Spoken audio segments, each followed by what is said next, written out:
Dari negeri di bawah bayu, Kerajaan Sabah tidak pinggir pembangunan luar bandar. Perinciannya bersama Suaran Shah. Silakan Suaran. Ya, Otto. Ini dapat dilihat apabila kerajaan negeri meluluskan 3 projek infrastruktur bernilai RM15.4 juta di PITAS dalam usaha membawa pembangunan menyeluruh ke seluruh negeri. Ia melibatkan pembinaan terminal bas awam bernilai RM1 juta, rumah budaya di dataran PITAS bernilai RM1.4 juta, selain mini kompleks sukan PITAS bernilai RM13 juta. Ketiga-tiga projek berkenaan bukti komitmen kerajaan negeri tidak meminggirkan pembangunan kawasan luar bandar, khususnya di PITAS. Sejak 5 tahun lalu, pelbagai projek dibawa untuk membangunkan dan memajukan daerah ini.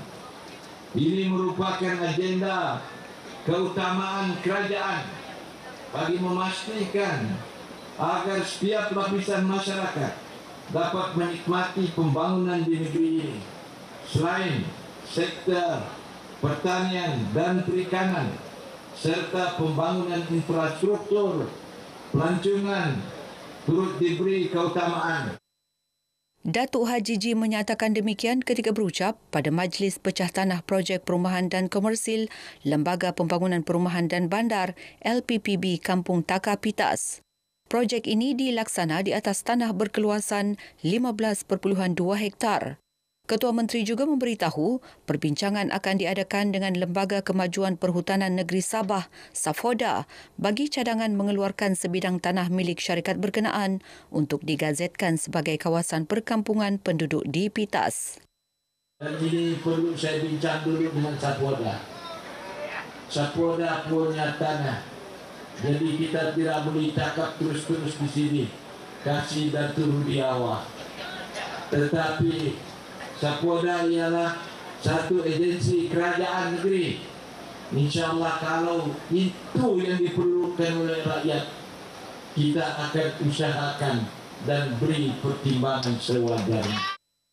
Pada majlis ini, Datuk Haji G turut menyerahkan geran pantas penyerahan kunci rumah mesra SMJ selain penyampaian sumbangan adun PITAS kepada pejabat pendidikan daerah PITAS.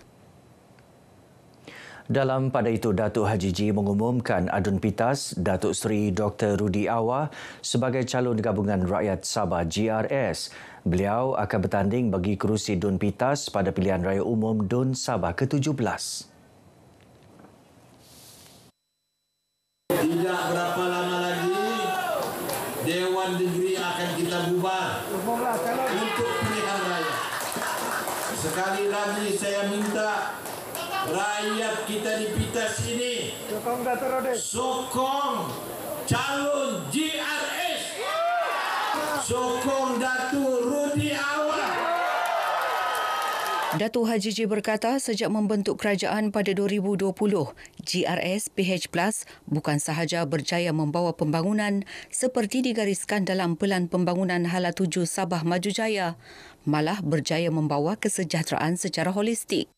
Justru rakyat di PITAS perlu memberi sokongan kepada Datuk Seri Dr. Rudi yang mencatat rekod baik dalam membawa pembangunan di kawasan tersebut. Pada PRU DUN ke-16, Datuk Seri Dr. Rudi yang bertanding atas tiket bebas menang selepas memperoleh 2,918 undi menewaskan pencabarnya dari BN, Warisan, Usno Baru dan PCS.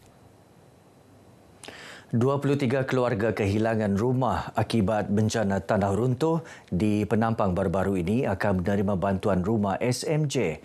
Waran pelaksanaan 23 rumah SMJ itu telah diterima oleh Majlis Perbandaran Penampang. Ahli Parlimen Penampang merakamkan penghargaan kepada kerajaan negeri atas kesediaan membina rumah SMJ untuk keluarga kehilangan rumah mereka. 14 daripada keluarga terlibat mempunyai tapak pembinaan manakala 9 lagi masih berhadapan dengan isu ketiadaan tapak di kampung masing-masing. Datuk Yuan berkata beliau telah memperuntukkan dana bagi kerja-kerja pembersihan, penyediaan tapak dan penimbusan tanah untuk 14 tapak yang telah dikenal pasti. Sementara itu, Majlis Perbandaran Pinampang akan membuat perolehan bagi pelaksanaan pembinaan rumah berkenaan. Beliau ditemui pemberita selepas mengunjungi pusat penempatan sementara kampus Institut Latihan Mahkamah Anak Negeri Ilman Sabah di Pinampang. Ketika ini, 116 orang daripada 27 keluarga ditempatkan di Ilman sebagai penempatan sementara sehingga rumah baru mereka siap dibina. Program Jelajah Jalinan Borneo menjadi jambatan komunikasi dua hala antara kerajaan dan rakyat. Diadakan bukan sahaja memberi penjelasan akan intipati rancangan Malaysia ke-13 RMK-13, malah mendengar cadangan dan keperluan rakyat di peringkat akar umbi. Timbalan Menteri Ekonomi Dato' Hanifah Hajar Taib berkata ia secara tidak langsung menjadikan aspirasi RMK-13 dapat dihayati dan dilaksanakan dengan adil serta saksama di seluruh negara. Kita memberikan maklum balas kepada kementerian yang terlibat supaya mereka memandang sekali lagi. Okay. Kita nak memastikan bahawa suara rakyat di pedalaman dapat didengarkan apakah kepentingan mereka dan jikalau kekurangan dan apa yang harus dimajukan cepat lagi kita harus berusaha bersama untuk melaksanakan. Beliau ditemui pemberita pada program Jelajah Jalinan Borneo di dataran Majlis Perbandaran Tawau. Sokongan semua pihak menjayakan jelajah ini menunjukkan rakyat Sabah dan Sarawak tidak diketepikan dalam pelaksanaan dasar pembangunan negara. Saya melihat program Jalinan Borneo ini sangat baik kerana ia cuba menemui sebanyak mungkin stakeholder terutamanya daripada pemimpin-pemimpin setempat, masyarakat setempat, rakyat daripada lainan daerah. Dan saya ingat suara yang diangkat memang sangat baik kerana ia bersifat inklusif. Tawau merupakan destinasi terakhir pelaksanaan program Jelajah Jalinan Borneo RMK-13 sejak Ogos lalu. Daerah ini dipilih kerana kedudukannya yang strategik bersama daerah Lahad Datu, Semporna dan Kalabakan sebagai pintu masuk perdagangan, pusat pertanian, perikanan serta pelancongan. Bagi memperluas akses perbankan di kawasan pedalaman Sabah, Agrobank mengambil inisiatif membuka cawangan mikro baharu di daerah Suk. Kemudahan itu bakal memberi manfaat kepada 31,000 penduduk yang terdiri daripada golongan petani. Selain menjimatkan masa dan memudahkan urusan keuangan tanpa perlu ke pusat bandar. Memang ada keperluan daripada segi tambahan bilangan penduduk juga timbalan aliran ekonomi di mana menjadi keperluan sudah untuk kita ada cawangan baik kita tersendiri untuk memberi perkhidmatan ini kepada masyarakat yang ada. Dato' Ata yang juga ahli Parlimen Pensiangan menyatakan demikian selepas merasmikan Agrobank Cawangan Mikro Suk. Sementara itu, Ketua Pegawai Eksekutif Kumpulan Agrobank, Dato' Tengku Ahmad Badli Shah Raja Hussein berkata, pembukaan cawangan ke-219 ini mencerminkan komitmen Agrobank dalam menyediakan akses perbankan di luar bandar. Sebuah Dewan Serbaguna baharu dengan kos RM5 juta akan dibina di daerah Telupit. Adun dilantik Datuk Dr. Johnny Bon J. Kurum berkata Dewan berkenaan membawa manfaat kepada penduduk sekitar sebagai pusat aktiviti komuniti dan ruang acara.